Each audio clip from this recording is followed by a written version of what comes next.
Alors voilà un exemple de ce qui peut être le plus pénalisant en trading. Le peu qu'on soit en train de travailler en intraday ou même en scalping. Là, je prends l'exemple du futur DAX, qui est un instrument assez spéculatif. On a eu ce matin du 10 janvier 2018 une baisse un petit peu prononcée de l'indice. Et puis, imaginons que vous vouliez prendre position sur ces niveaux-là, le marché va remonter, vous vouliez prendre position sur ces marchés-là, sur la remontée, le marché va baisser. On est dans une espèce d'attentisme depuis 11 heures du matin. Donc, juste pour expliquer que le pire qui puisse vous arriver en trading, c'est que le marché ne fasse rien. Et le peu que vous vouliez soit prendre position, soit attendre une certaine opportunité pour prendre position, eh bien, le risque, c'est que vous risquez d'attendre encore. Il faut travailler sur signal bien établi par rapport à votre setup pour avoir un déclenchement. Si je prends cet exemple précis, depuis, je disais ce matin à 11 heures, on n'a quasiment rien fait.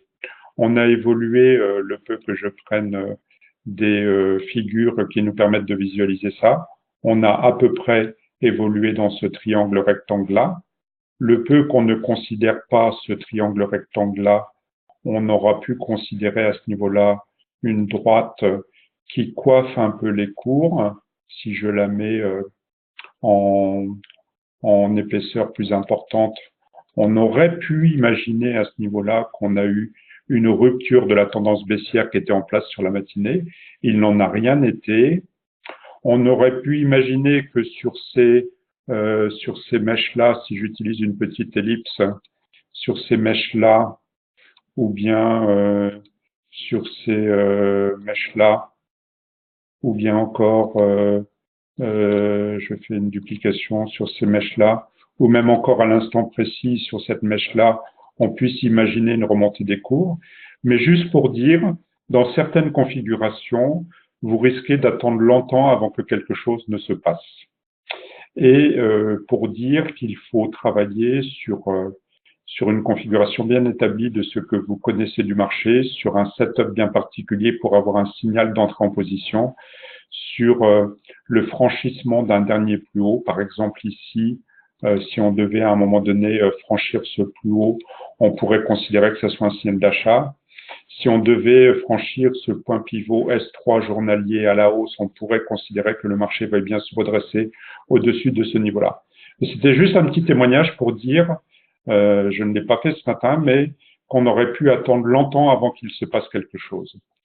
C'est la pire des situations qui puisse vous arriver en trading. Vous faites du scotchage écran, vous regardez les bougies bouger, vous êtes victime de vos émotions, rien ne se passe, votre trading n'évolue pas, votre prise de position passe de plus ou moins value en moins value successivement et rien ne se passe. Voilà, c'est la pire des situations, situation d'attentisme.